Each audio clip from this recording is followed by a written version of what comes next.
सवाल यही है कि 24 के लोकसभा चुनाव से पहले 23 में निकाय चुनाव में जो चक्रव्यूह है भारतीय जनता पार्टी का, क्या इसे विपक्ष तोड़ पाएगा? और क्या सभी दल इसको 24 से पहले कोई रिहर्सल मानते भी हैं? साक्षी जी, देखिए, हर चुनाव अहम होता है, चाहे वो किसी भी स्तर पे हो। इसीलिए चाहे निकाय चुनाव हो, चाहे पंचायत की चुनाव हो, भारतीय जनता पार्टी अपनी पूरी मेहनत करती है कि हर जगह भारतीय जनता पार्टी के लोग। मेरा सवाल ये नहीं था मैम, सारी जो योजनाएं हैं जी, मेरा प्रश्न ये नहीं था। मैं सिर्फ ये कह रहा हूँ कि लोकसभा चुनाव से पहले क्या आप इस चुनाव को उसका रिहर्सल मानती हैं? देखिए, मैं हमारे भारतीय जनता पार्टी हर चुनाव को अहम मानती है। रिहर्सल मैं नहीं बोल सकती, क्योंकि भारतीय जनता पार्टी का ये मानना है हर चुनाव इम्पोर्टेंट। जितना हमारे लिए 2024 इम्पोर्टेंट है, उतना ही हमारे लिए ये निकाय चुनाव इम्पोर्टेंट है। अच्छा, ठीक है।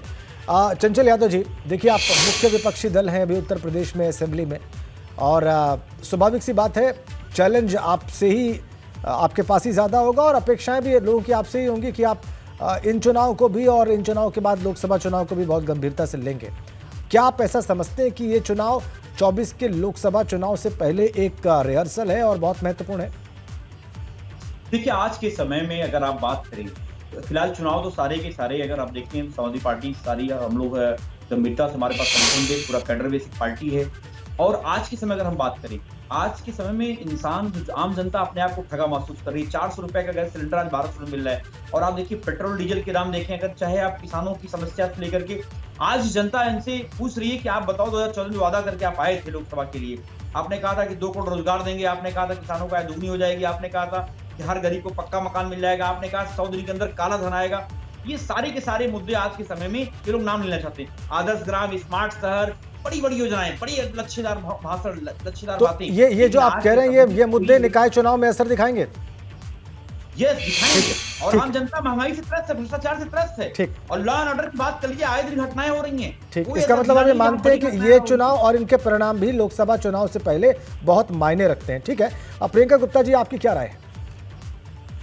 बिल्कुल सही आप कह रहे हैं कि चुनाव को भी हो, वो जनता के मूड को परखने का भी तरीका होता है। दूसरी चीज मैं ये कहना चाहूंगी, कुछ जो प्रॉब्लम्स है वो भाजपा निर्मित है। आप देखिए, जो गैस का प्राइस है, जो महंगाई है, और जिस तरह से आप देखिए भ्रष्टाचार फैला हुआ, ये भाजपा निर्मित है।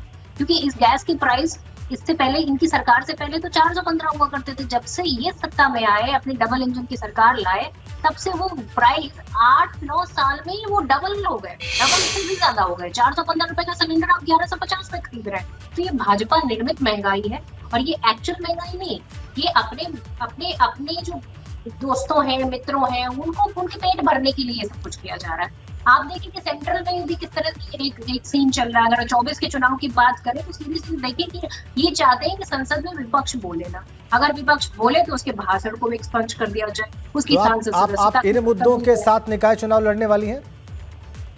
नहीं, निकाय चुनाव की बात नहीं है। ये 24 के चुनाव का भी एक जैसे आपने कहा कि 24 के चुनाव का मुद्दा, तो मैं कहूँगी 24 के चुनाव का मुद्दा भी यही होगा, क्योंकि यही मुद्दे और ज्यादा एक्सटेंड होकर इन मुद्दों के साथ ही हम मैदान में उतरेंगे। क्योंकि भाजपा जो सरकार है, इसने आम जनता के लिए जो भी परेशानियां खड़ी की हैं, और जो महंगाई है, जो भ्रष्टाचार फैला हुआ है, जॉब्स नहीं है, इन सारी समस्याओं पर ही ये चुनाव हो। और मैं समझती हूँ कि जो ये नगर निकाय के चुनाव है, नगर निगम के चुनाव है, ये बहुत महत्वपूर्ण चुनाव, बहुत महत्वपूर्ण चुनाव है। ठीक है, साक्षी दिवाकर जी, ये सभी महत्वपूर्ण मान रहे हैं, आप तो महत्वपूर्ण मान ही रही हैं, चंचल यादव जी भी इसको महत्वपूर्ण मानते हैं, और प्रियंका गुप्ता जी भी इसको महत्वपूर्ण मानते हैं, और दोनों ने जो मुद्दे बताए हैं वो सारे राष्ट्रीय मुद्दे भी हैं, और ये मुद्दे ये निकाय चुनाव में भी सामने रखने वाले हैं। तो आपका दबदबा रहा है, इतिहास तो यही कहता है, लेकिन ऐसा लगता नहीं आपको कि लगातार जो आपका दबदबा है ये आपके खिलाफ भी जा सकता है इस बार? देखिए, आप 2006 के बाद से देख लीजिए, दबदबा हमेशा बरकरार ही नहीं बल्कि बड़ा ही है। और मुझे लगता है कि जो 2 सीटें रह भी गई थी, वो 2 सीटें भी भारतीय जनता पार्टी इस बार जीतेगी। वजह यह है कि हमने नियत के साथ में काम किया है, और हमने हर घर तक पहुंचने का प्रयास किया है, और हमारी जो योजनाएं हैं वो घर घर तक पहुंची है। और जो पिछले 70 वर्षों में जो कार्य हुए, मतलब जो 60 वर्षों में कार्य हुए थे वो थे, लेकिन जो 10 वर्षों में हमने डबल मेहनत करके कार्य किए हैं। हर गरीब को पक्का मकान देने का वादा हमने किया था, वो हमने पूरा किया। घर घर पानी पहुंचाने की, साफ पानी पहुंचाने की। आपने देखा है किस तरीके से पूर्वांचल के कुछ क्षेत्र पे जहां आज तक पानी पीने के लिए अब ज्यादा दिन नहीं है साक्षी जी, अब ज्यादा दिन नहीं है।